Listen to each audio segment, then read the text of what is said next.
Hello and welcome to a Star Citizen and BoredGamer channel update for May 2020. The giveaway winner for the Cutlass Black and the Star Citizen game package in April was John Jackson. Congratulations. For May, we have a new giveaway for an Arrow Light Fighter and game package as well. Same rules as always, just comment on any of my videos during the month to have a chance at winning that, and there's more details down below if you want to read all the rules and all that sort of jazz as well.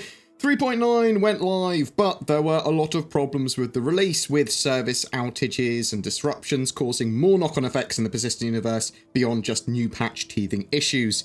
Fixes for the persistent universe service disruptions are ongoing, but it's causing some players to have issues, especially with crashing, connectivity, database problems like missing ships, Alpha UEC and items all missing. Some of these issues can be solved in the short term by resetting your character via the RSI website. It will only help for certain issues. I'll link the full article and info down below. There's also a status page there now which you can see outages and how far they are to solving them, whether they be with the platform, in-game servers, or even the electronic access stuff, which will be Theatres of War and Star Marine, Arena Commander. One of the major problems that 3.9 had as well, and still has to some extent, is entities being replicated and duplicated on ships, and then that sort of clogging up the servers, causing quite low frame rates. So they're working on all of this stuff at the moment, and hopefully they should be able to get fixes for this very, very soon, sort of like within the next few days. There is a lot coming in May 2020 for Star Citizen. The new Theatres of War game mode is getting its first tests in the form of a weekend playtest in May, although that could be expanded out to more people. We'll have more details of that soon. How limited that playtest is remains to be seen. How quickly they get it out to a wider playtest more permanently, again, remains to be seen. I am very much looking forward to it, though. It's a sort of bit detached from the major Persistent Universe updates and patch releases, so they can do it separate from 3.9 and 4.0 and all that sort of stuff. And it's had a team working on it for quite a while now. They've been working on it for months and months and months and months and months.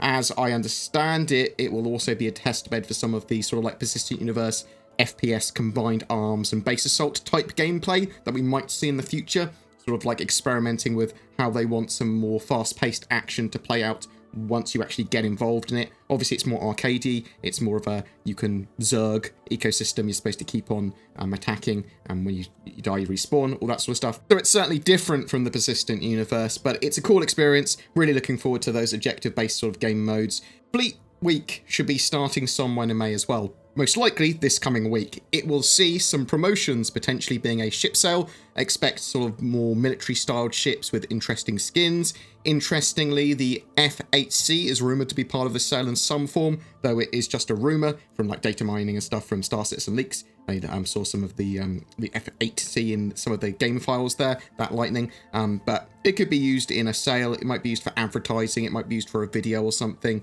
It's an interesting point of controversy though, as Cloud Imperium, I believe, originally said they weren't going to sell it, but maybe they will. Who knows? It was a long time ago. That F8 Lightning Fighter will be in-game at some point for people to obtain.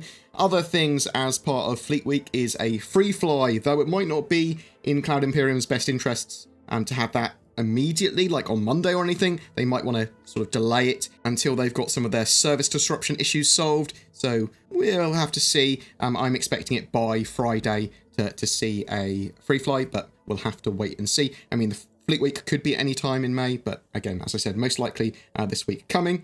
3.9 content plans. So there is a variety of content I want to cover on the channel with 3.9 now live. Guides on how to make Alpha UEC, how each of the mechanics works in more detail in-game, how each of the current game roles and professions plays, how to do them, what you can do with them, basically all the different stuff that you can do in-game, including working with an org and some silly sort of like more sandbox and event-based gameplay. Yeah, gameplay of missions, gameplay of planned events, how mining and cargo hauling actually plays out in the sort of like longer form videos. I'd like to do full loops of criminal gameplay and counter missions from both sides, see what it's like to be hunted after escaping prison, that sort of stuff. Go and mine Contanium, how much can we haul in a certain amount of time. I want to do some multi-crew gameplay. Crew a Carrot can explore the verse, doing all the different sort of missions and gameplay that entails. Arrange some fleet battles, that would be cool. There is also a lot of content in 3.9 that I can now do because I've got a bit more manpower to cover it. I think I'm going to sort of update my ship buys guides for each of the ships and vehicles in game after the next major patch, so 3.10 or whatever the hell they're going to call it. because there is some quite big ship combat and UI updates planned that I think will be more appropriate to then do an updated ship buyer's guide for the game. Yeah, we'll play it by ear, but that's probably what I'm going to do. Also, that'll give time to my editor to learn a bit more of how to add value and sort of like do some After Effects in some of my videos. We should be seeing a bit of an update with the roadmap with 4.0 probably becoming 3.10. They're saving the sort of like 4.0 moniker for when Pyro is added to the game, when we actually are able to leave our star system. We should be hearing a bit more of that at the end of the week, this week coming. We should see the changes to 3.10. I'm hoping that we see a bit more of a change to the roadmap as well.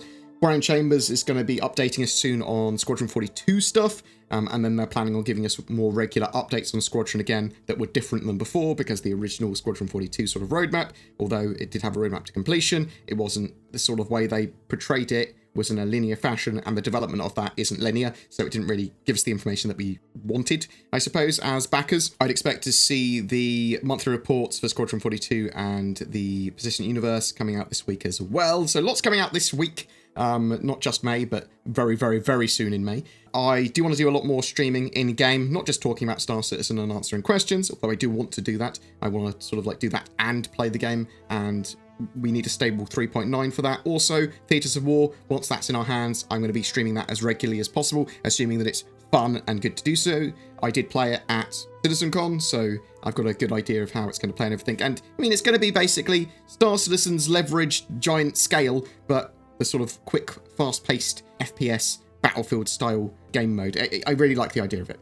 Zinnia is currently learning how to edit in Adobe Premiere. She's going to be my editor, how Star Citizen and its cameras work. She'll be working with me in the future properly, but you'll see some of her work and some of her videos very soon. She'll be joining me on more and more streams. In the short term, I'm planning to get her to help me make more guides, do more gameplay, get better shots, get better B-roll, do some more streams. Basically, hopefully you'll see some cool edited videos from her by the end of May.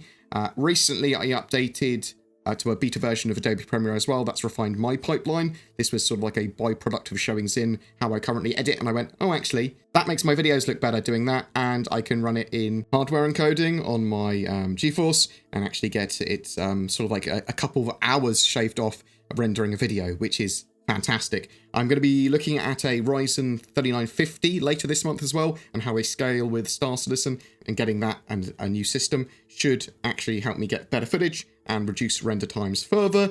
I need to replace my microphone stand as well. My shock mount and sort of like stand kind of collapsed, so I've got my microphone at the moment. It was on a big box of cider until earlier today. Now it's on a copy of Munchkin Bites. Yeah. Random. The channel itself is actually doing reasonably well, surprisingly. It's still growing. The month delay with 3.9 and its rocky launch hasn't overly hampered my channel. Neither has the sort of global situation, which is the euphemism term I use for the global situation. YouTube monetization is down, though, by about 40% across the board for the same sort of number of views. That's pretty rough, but it's still within viable limits. I'll adapt, expand, and ride out the lockdown. I think it's a bit weird. We're all sort of like in the midst of a lockdown, or at least lots of us. Cloud Imperium are working from home, so the development of the game has been slightly delayed and changed a bit. It's an interesting state of the world. It's different and strange, but gaming and socializing online is very much needed right now. If you are going a bit stir-crazy or need to reach out, then join an org or say hi on my Discord. If you are doing fine and have some free time, reach out to another human, say hi, or check in on them. But I do recommend joining an org for Star Citizen. It is best played with players and other people. And if you have social anxiety to an extent, I suspect there's still probably an organization for you. So, I mean, shop around. Health-wise, I think I'm doing fine. I'm back on my diet. But as I write this, I'm probably going to order an ice cream sundae. I had a really bad back recently. I think I had a pinched nerve. But I did a load of back stretches that I saw online, and I think it's fixed, ? My dad's doing pretty well. He's on steroids and some experimental immunotherapy for his cancer that seems to have really, really helped. I also recently installed a stair lift to the house that's helped my parents get around, and while I'm looking after my father here, it's just very useful. I do want to get a Org and Star Citizen Spotlight series again, so feel free to link your orgs and do a quick sales pitch for them in the comments below, so I sort of like know what your org's about before clicking on it. You can do that to Discord, you can do it in the comments below. I won't delete those ones. Hopefully the spam filter won't overly be aggressive or whatever. I'll get Zin to go through them and then pick a couple to cover in the next few weeks. Also, if there is any cool apps or resources that you think deserve looking at or calling out that I haven't previously done so, then yeah, call them out. Tell me about them. So some other stuff. I did grab a load of Evi's, the Tavaran helmets for doing something with. I'm not sure if they'll be giveaways or if they'll just be used in a video or something silly or given to people. My internal debate of two things. Do you think my channel benefits from being part of the Evocati and getting to play those patches early and test stuff out? Or would you prefer me to leave the Evocati and then be able to cover patch leaks for Evocati if I wanted to? There's a lot of other channels that do, so I suppose it's not necessary. You can just watch them somewhere else and I can focus on other stuff. Also, if Cloud Imperium offer me ships for giveaways, should I accept them? No strings attached.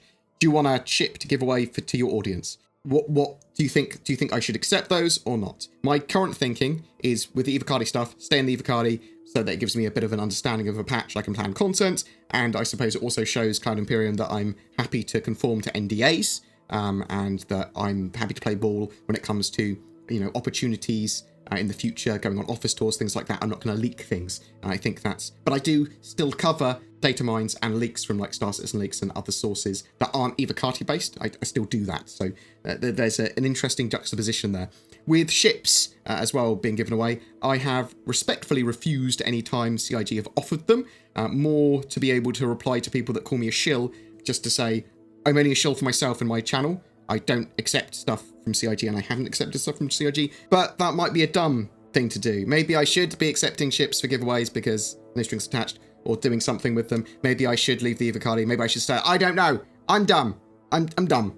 I thought I'd bring that up again because of that month delay with 3.9 that we had. A lot of people were asking me to cover the leaks and saying that I shouldn't cover the leaks, or that I should, and it got confusing. Well, not really confusing, but I saw there was a lot of people saying one thing and then a lot of people saying another, so I thought occasionally I'll bring it up. But I hope you are all doing well. If you have ideas for content or feedback, or you want to say hi, or you have an org or resource you want to spotlight, or you've got an opinion on something, or you've been really enjoying 3.9 or hating it, or everything's imploding, I'd love to hear your thoughts in the comments below. I am really looking forward to some of the stuff in May. I'm really looking forward to a playable 3.9, Theatres of War being in our hands, and a load of updates, and potentially new ships, new concept, maybe new straight-to-flyable things, maybe, who knows, I'll have to wait and see. Every month we have a giveaway. For May, we're giving away a Star Citizen game package with Arrow Light Fighter. All you've got to do to be in for a chance of winning that is comment on any of my videos made during the month. More details below. I am a shill for a couple of companies, NordVPN and NordPass. If you are looking for a VPN or a password management system, I recommend you check them out. They've got many benefits over free services, and as I'm pretty security conscious, I love those kind of services. Also, there's Shadow. If you are thinking about getting a new gaming rig or upgrading your gaming PC for Star Citizen or whatever, then consider Shadow instead. It is an internet cloud-based subscription service like Stadia, like GeForce Now, but this one gives you access to a full Windows 10 environment which is fully customizable, and that is significantly better in my opinion, allowing you to do a lot more with it. Check out the links below for them, or use the code BoredGamer for discount. Also, if you wish to support the channel further, there is Patreon, there's the YouTube join member button down below. That really helps. This is a community supported channel and I wouldn't be able to do what I do without the support that I get. If you want to share these videos, if you want to comment, give feedback, whatever, that is also hugely appreciated. Thanks very much for watching, guys. You take care, and I'll see you in the verse.